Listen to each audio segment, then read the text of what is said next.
super fun. So I love your earrings. They are really cute. And I love that. Are they mirrors? So no, this is like a stone. I want to say it's, I'm not going to say the right, like granite, but it's Okay. not granite. And it feels really nice and smooth, and they're kind of thicker. And then they just have this gold around it that the artist put on there. Just, and they're light. They were Yeah. like $12. They're They're super amazing. cute. They're super cute. I love them. And I like You. that green color on you. Is it green? It is green, and it's My one of, contacts are kind of foggy today, so I'm like, is it actually green? I know. So you have to like keep blinking and get closer, and it's like, that's not working. I have a magnifying glass I get out. I have three of them all over the house. I'm not kidding you. Yeah. Like you have to see like reading or Yeah. yeah. Yes, because I actually only use one eye. And Oh, so I have eye problems from childhood, which means I can't see far. And old okay. age, 15 years ago, I can't see near. And now I'm going to have to like wear contacts and glasses or get progressives, but I speed read and it slows down because you have to you can only read so many words at a time with the progressive glasses. And I read like a sentence at a time. I know. Wow. You That's all right. speed read? Did you take a speed reading class? I'm not like a pro speed reader, but yeah, we were taught speed reading. I'll never forget in 10th grade, one of the times I paid attention. So our English teacher taught us speed reading with, okay, remember the overhead project, or you're so young. Overhead projectors were this thing that you'd put this clear thing on, they'd write with an erasable pen and put I it know on what an there and project overhead up. projector is. I'm not that young. I'm Okay. 30. All right. All right. Well, we did that. And she actually and I take that back.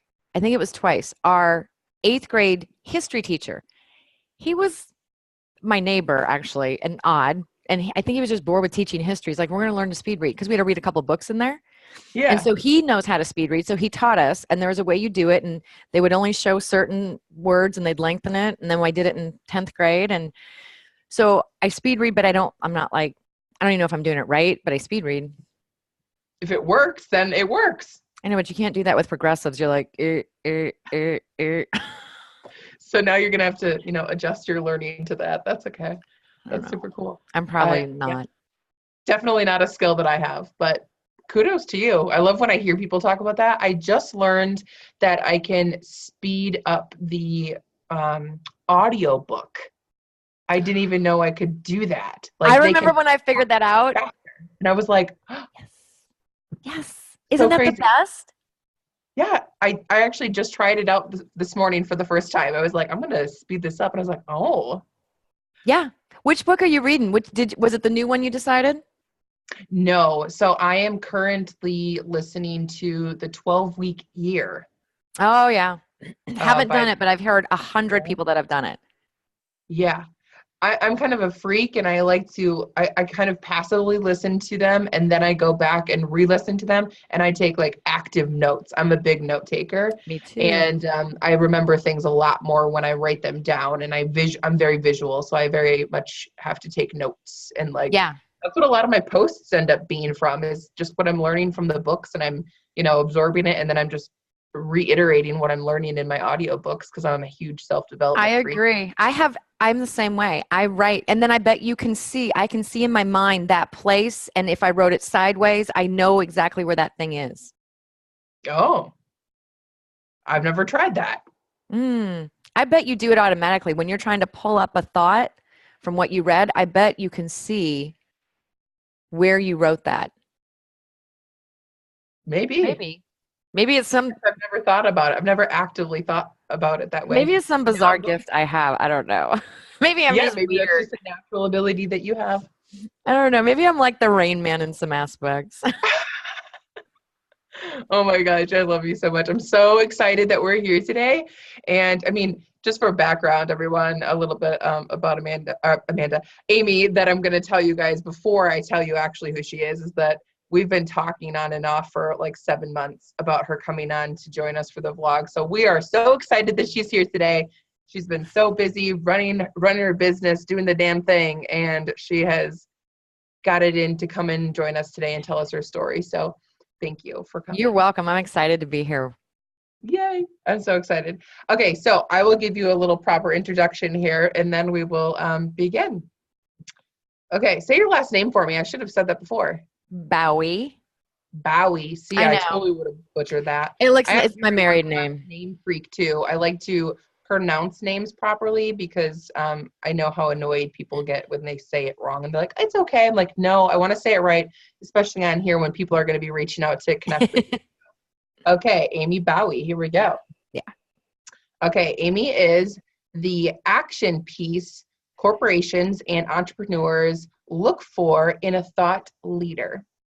She coaches women in strategic planning to double their income, yet infuses her expertise to draw their past focus on their present and illuminate their future, creating even greater success for them by uncovering limiting fears and beliefs. Yes.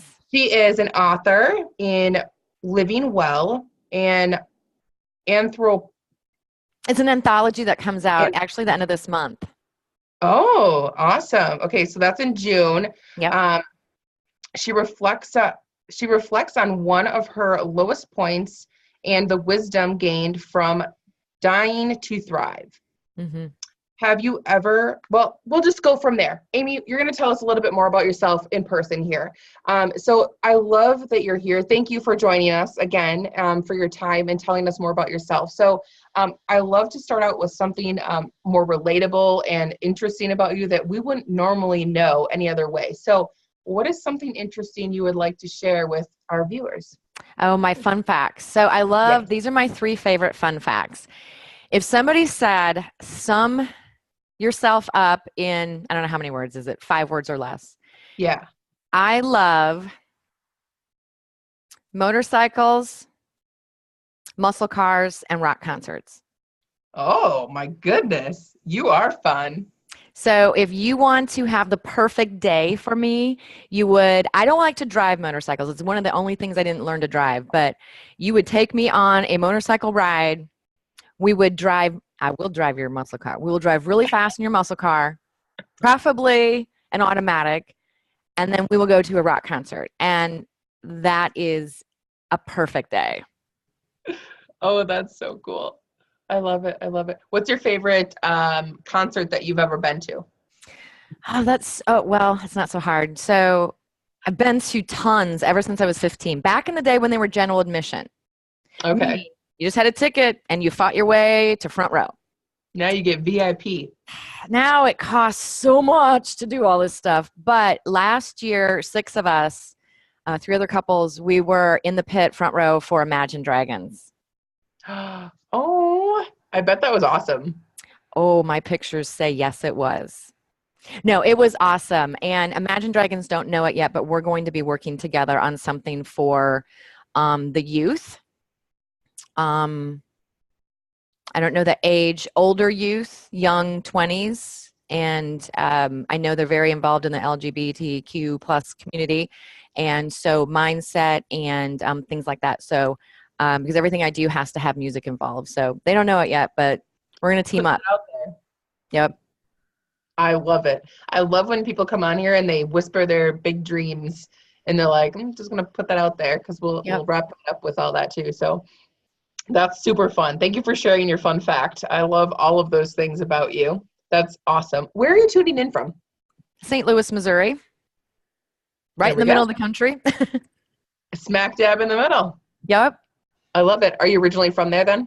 No, well, no, I'm not. I'm from the middle. So I was born in Minnesota, raised in Iowa, and ended up here. And then my family actually moved down to Austin, Texas. So someday I will be bi-coastal, renting a place in California and New York. That's the plan. Awesome. I love it. I love it. Okay, cool. So, all right, we're going to dive in about fear. And I want you to tell us about a significant time in your life when fear had held you back from living your life fully. Oh, you mean one? Okay. Yes. One significant time you want to talk about. Because there's been a couple significant, but the significant, which I go into a different detail in the book, was probably, what year was it? 2013 and 2014, I was in bed almost exclusively.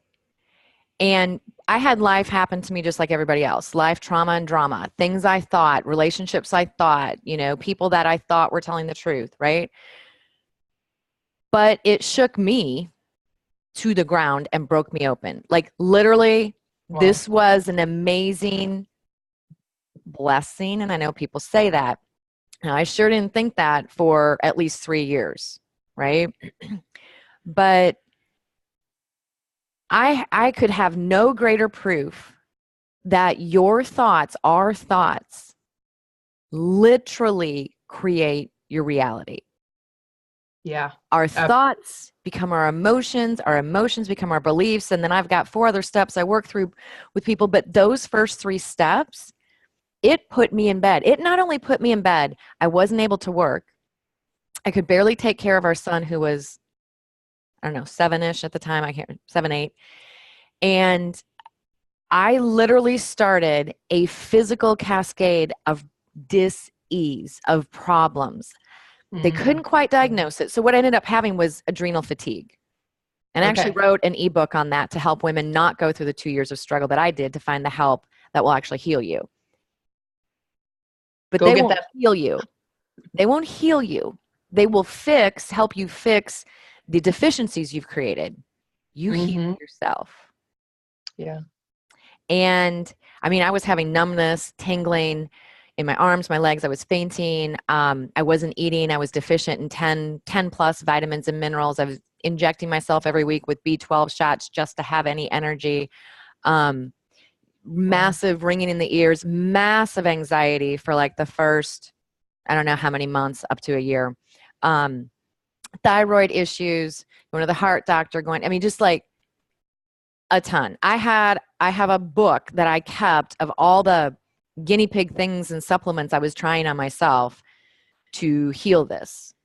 Wow. And it did take, I would say it took, what year is this? 19, probably till 18, the end of 18, honestly, mid to 18, to physically get my body back to thriving. Wow.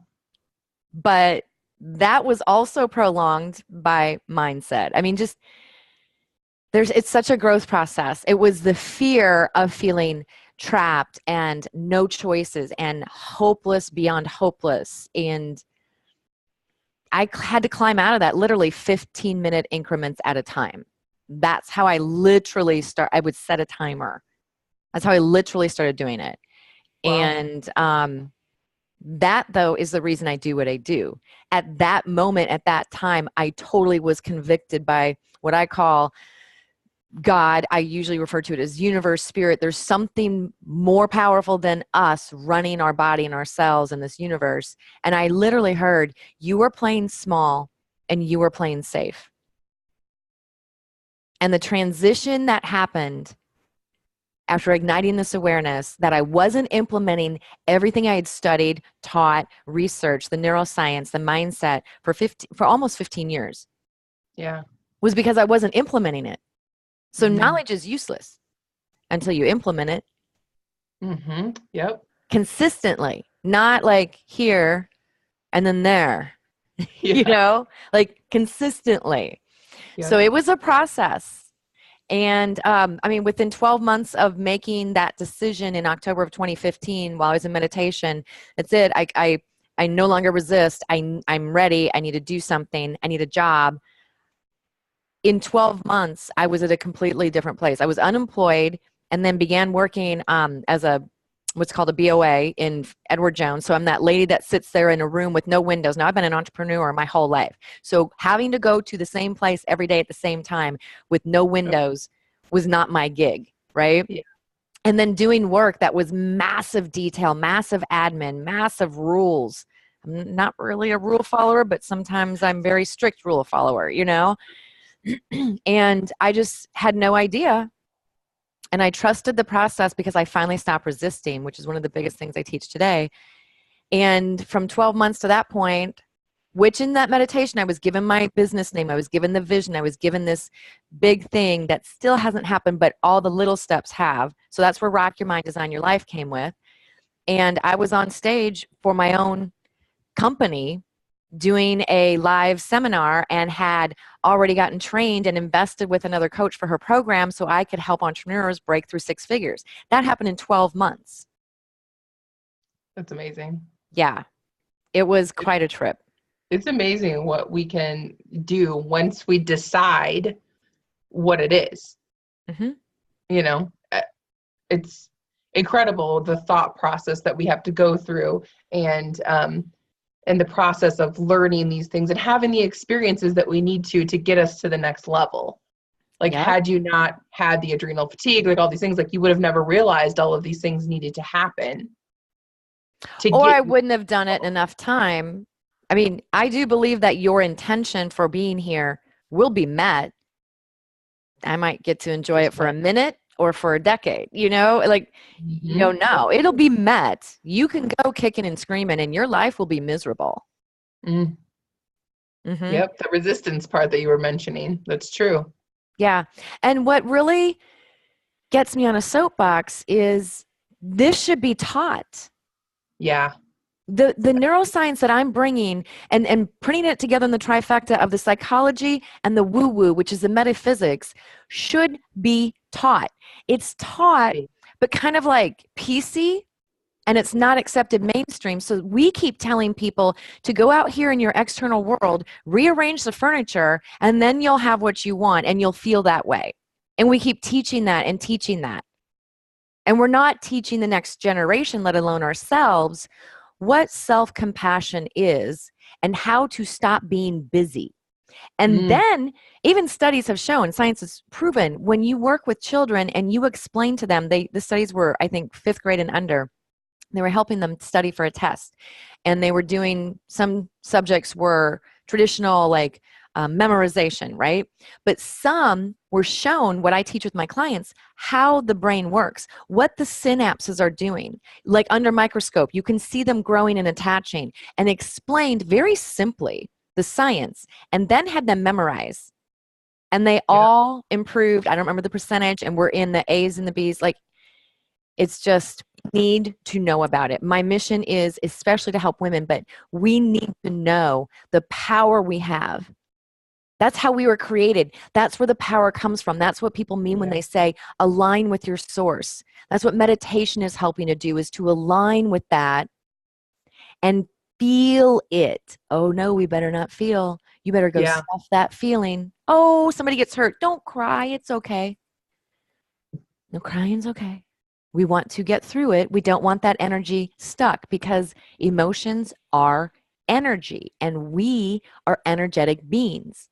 We are 99.9 infinity space. And we think we're solid. We're not.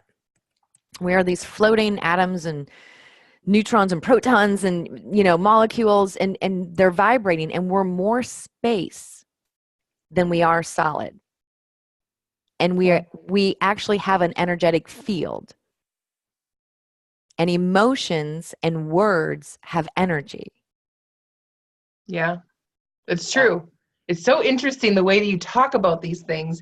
You're so intriguing. I'm just like watching you, like, you're so right. You're so right. But the way you talk about it, like, it's true. These things aren't taught yet in the right way. They are in some places. I want it mainstream. My bigger vision, you're probably going to ask me later, but is I want to create a curriculum. I don't have to be the creator. I want to work with somebody to get this in K through 12. And they're already doing it. Some nonprofits are doing it on the East Coast with inner city schools. They're doing it, and they're getting amazing results. That's so cool. I love that you have the bigger picture already, like what it's going to be, like who you want to help and who you need to connect with to make it happen. Like, you've already got that vision, which is just killer. I love it. So when you had that fear of, you know, the being trapped and not, you know, all of that, and it was holding you back, where were you mentally during that time, and how did you feel about yourself? Oh, I was mentally non-existent. I almost had no mental capability. I mean, you've heard the term brain fog, but I mean, literally, one of the reasons I had to quit working is I couldn't even get stuff entered on a calendar correctly. Like, I was just making mistakes all the time, thinking I was doing it correctly.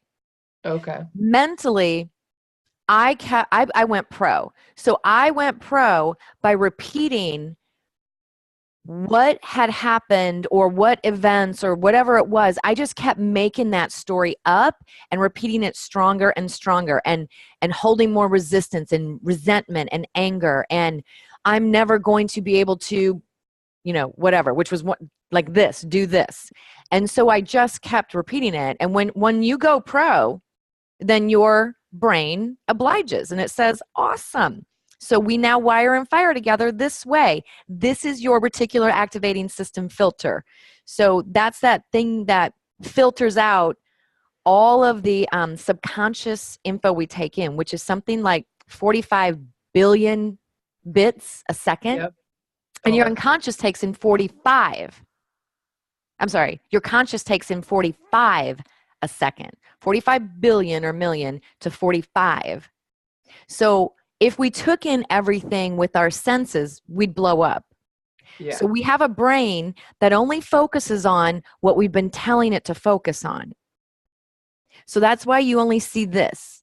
That's why you and I can look at the same thing and see two different pictures, right? Because it's keeping us alive.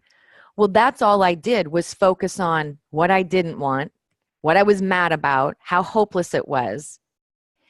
And this is on top of some baggage anyway that I hadn't cleared out. And so you would ask, what was the next part? How did I feel about like shit? Yeah. Like, I'm never going to be good enough. There's nothing I can do. I was killing myself trying to be perfect in all aspects. I talk about the 5 main areas of life: health, wealth, relationship, career, spirituality. So, physical health, to how to keep a home, to working, to just like every aspect. Yep. And that's the thing. Like, I think that's where everyone is stuck. We think we have to do all the things, and we get in that area where we get so consumed with everything. Yeah. We become a slow burn of overwhelm. And it will catch up to you. And it will catch up to you if you're a female, especially beginning in your 40s, because there's such a huge hormone downshift, getting ready for menopause and things, that you get wackadoo anyway with some of that happening. That if you think you're Superwoman and you've been consuming the caffeine and pushing this end and burning both ends and, oh, that's fine, I'll just get up and trudge through. You hit a wall where you can't actually operate like that anymore. So on top of it, you've actually physically drained your adrenals. And we die without cortisol. You will die. You will have a heart attack and die. So it can only last so long before they're like, no. I had 2 doctors want to put me on a pharmaceutical for cortisol because they're like, you've tried for so long to get it back with supplements. You're getting very close. I'm like, no. And it had to be a decision. So you mentioned that earlier. It literally starts, you change your life that fast. Yep. And you don't have to have any of the extra baggage. You literally can change it. I claim that with the adrenal fatigue. Something happened over November, December, and all of a sudden I started focusing on my body. What is it feeling? I better not do that. I might start adrenal fatigue again. And then all of a sudden it hit me. Now I do the work that I help others with as well. But I just sat up and went, and we're done. No. And I threw half my stuff away and went, I'm over it. And everything shifted. It's literally a decision. When we stop identifying with our body, and we do that because we think we're separate from our source, whatever that source is. So once we start focusing on our body, and I don't mean like on how you look, which is part of it, but I mean on the body, you kind of create this ego identity where that's where all your energy goes. And then all of a sudden you think you have to fix things or heal things. You already know what perfect health is. We need to claim it. True. Right? And then there's some fixing to be done, because once we've dug ourselves in a hole, there is actual fixing. Right. Yeah. That is a good point. We get there, but then we know something does need to happen. But there's a certain point where those things come together. Mm-hmm. Mm-hmm. Cool. Okay. So when you were breaking free from the fears and figuring that all out, and you were moving into the new direction, you were getting yourself out of that hole, as you were talking about. Something that always changes when we shift is relationships and friendships. Tell us how this worked out in your situation.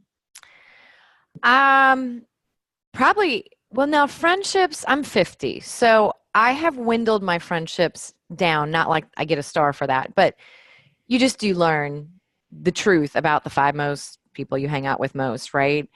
So Yep. that didn't really, and most of my friends I don't see on a regular basis, because they're my age or older, and 2 of them don't live here. They have a And I'm life. just, yeah, well, and I actually am a major introvert. I could live on an island. So I like to go out and have fun, and then I like to come back home, and I don't have to go every weekend. So Yes. those relationships were pretty solid. I did stop messing around, and I'll say messing around with thinking I needed some relationships, because I was out in the community. So there's networking too. And I kind of just started chopping heads in my mind. And at home, in my relationship with my husband and my son, yeah, ain't nobody liking when you change a dance, because everybody's used to it. Energetically, you're actually attached when you live in close proximity. So there was some having to watch them be very uncomfortable Yeah. while I had a new way of being. And I took 90% off my plate, said no. And the thing is, I learned to do this while feeling actually no guilt, right? So we can say no and feel guilty, and then you'll be talking about it for 6 months, because I still feel guilty when I said no, No, I was like, no. Yep. And You I need to. love you and whoever it is I'm in front of, and how can I connect you or help you? But no. And I made a decision at that point to stop looking to the world to guide me in how I should live my life. Yeah. And I have people and groups that we design our own lives, but kind of in the Midwest, it's not going to be as open to some of these things. So, it's get the house, put the kids in the select soccer, and kind of do all these regular things and get that job. And when kids are almost out and we're looking for another house, and we're going to move out and get a smaller one, and we're going to go travel, which is nothing wrong with that. I got things to do. Like I feel there's a bigger impact. So I stopped looking to the outer world as my barometer for, am I doing all right? I don't do that perfectly. I still automatically judge myself or compare myself. Right. But I love the fact that I'm working on a 4-hour work week. And if you don't want to, you don't have to. It's true. And I don't have to do anything I don't feel like doing anymore. Nope. That's my life motto, is literally, I don't do it unless it's fun. And if it's not fun, I find a way to make it fun. That's where you and I connected. I know. I love that. Yeah. I started doing that. And I just talked in a meeting this morning with 5 women. I said, I'll have to think about that. I'm not sure if that's fun. And they're like, I only do stuff if it's fun. Yeah. And it'll be work related. It can be work, but I have to think about, is that fun for me? Right. Is it bringing, your value through what you want? Like you said, you want to make a bigger impact. Mm-hmm. And we only have so much time and energy to give. So we need to be purposeful and very intentional with what we say yes to, what we say no to, and how we're serving the people around us. Because we only have so much energy, as you can attest to. We only have so much to give. So Absolutely. tell us what compelled you from jumping ship from the fear when it was holding you back. So yours was medical, right? So tell us more about, how you jumped ship from the fear of being trapped. Like, what got you through that? So how would I describe it? Well, what got me through is I always heard the voice, I know what you need to do.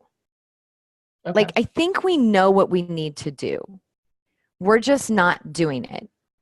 And when I finally got just like broken open in my mind, there was nothing else to lose. Like, Right. I had no job. Already felt hopeless. Like, it couldn't get worse, right? And what shifted was I had to decide to love myself, which sounds so woo-woo. But literally, it was deciding that I liked me, that there Yep. might be one thing good about me is what shifted it. And that I deserve to take care of myself. And that I deserve to ask myself, what do you desire your life to look like? Yeah. Well, I desired it not to look like at least 50% of what it looked like. Well, who's going to change that? If I just keep going with it, nobody knows it. Nobody's a mind reader, right? Right. And your So, goals are not even your husband's goals. Like they don't know right, what you want. right. So it was really probably that. It was, did that answer your question? Yeah, just what compelled you to jump ship from having the fears, of holding you back. You It could was still too much. yeah, it was all just It was just too much. And yeah, I didn't care anymore. And I knew I couldn't do what I was created for if I couldn't implement what I wanted to teach. right. Makes sense. So what advice would you, I mean, you've been giving advice this whole time. Is there any other like advice that you would give the viewers for overcoming fear in general? Mm. Yeah, so there's three steps, and one of them has a part A. So, and I have a free resource that they can do this. Cool. It's like 12 pages, but basically, if you have to think about something you have to do in the next 24 to 48 hours, that scares you. And I don't mean like, oh my God, I'm so scared. I mean, it can be, but that It's thing, like daunting. yeah, I don't want to do it. I don't want to pick up the phone and call 10 people. I don't want to make the appointment with the doctor. I know she's going to tell me I need to lose 10 pounds. Like that thing because what it is fear. Yep. So think about that, name that thing. Then, part A, ask yourself, how does it make you feel when you think about doing it? What negative emotion comes up? And remember, people, overwhelm, resentment, busyness, those are like the emotions we're talking about. So you want to know very clear on how it makes you feel. Then, number two, you ask yourself, okay, well, how would I rather feel? So relaxed, at ease, qualified, expert enough, loved. Now, here's the power in the three questions. The last one is you ask yourself, what do I need to believe in order to feel that new way I want to feel? Ah.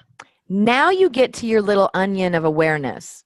Mm-hmm. And you can start peeling it. Oh, I need to believe that I am qualified. I need to believe that even if I mess up, they'll still love me. I need to believe that even though she's going to say I need to lose 10 pounds or I'm going to go on diabetic medicine, that I still have an opportunity and I can do it one step at a time. I need to believe that I have the support. I need to believe that I'm valuable. Because that's then where you want to start your thought process. Because to overcome the fear, our emotions are records of the past. So we need to give it a new emotion, which will send a signal to your brain to send out new thoughts. So now we have different wiring and firing so that tomorrow you actually now have emotions of the past that are here instead of here. Does that make sense? And then you can make the decision. Mm-hmm. That's where you can decide. Yeah. Very cool. I love that. That was awesome. Thank you for sharing those tips. That's Mm-hmm. great. Okay, so this is where we're going to talk about your big dream now. So now that you know how to live your life fearlessly, you know what fear looks like, you know how it makes you feel. And I would love for you to like just tell us, projecting, where do you see yourself 5 years from today?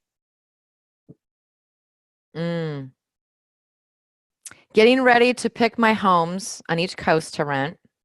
Small, like apartment, like I don't want any responsibility. Right. And definitely will have been across the country and getting ready, because this is all on 5 years my son graduates. So getting ready to go international and speak on the neuroscience behind mindset, and speaking to not necessarily organizations, but like lectures, right? Probably partnering with somebody like Dr. Joe Dispenza, who actually does the neuroscience research, and working with them, Yeah. and creating with Imagine Dragons and a nonprofit how we can bring this into the youth and into the school system. Yeah. The youth at high risk that are committing suicide and things like that, that Imagine Dragons is actually very passionate about. That's what their Believe documentary is about. Now I'm doing a plug for Imagine Dragons, but Yeah. that's all right. They're good guys. So Yeah. doing that and touring. So I will Okay. be touring somehow. Awesome. That's so cool. Of course, music's in there, so that's great. I love it. I won't be singing. I will lip sync any day of the Right. week. I'll You play will some be. instruments, but you know, That's cool. I love it. That's so exciting. Okay, so where can everyone connect with you? Where's the best place to connect? And is that the free thing that you were talking about? Is that on your website that they could go grab? yep. Okay, cool. Go ahead and tell us. Easiest way is amybaue.com, AMYBAUE, and just scroll down halfway and you can click on that free resource. And it's about, I think, 13 pages. And you can also reach out. My contact info is there. That's the easiest. Awesome. Yay. Okay, guys, go connect with Amy. She is amazing as you I can. would love it. And thank you so much for your time, Amy. This was such a delight. I cannot wait to have you back on the show. Girl, it is my pleasure. I love what you're doing. I love how you support yourself so you can support others. And Yeah. kudos to you for all your amazing accomplishments and what you're doing for all of us, because I have felt your energy over the last 7 months. And so I love you. Thank you so much. This is so great. Thank you for everyone for watching. Remember to love yourself and live fearlessly. Have a great day.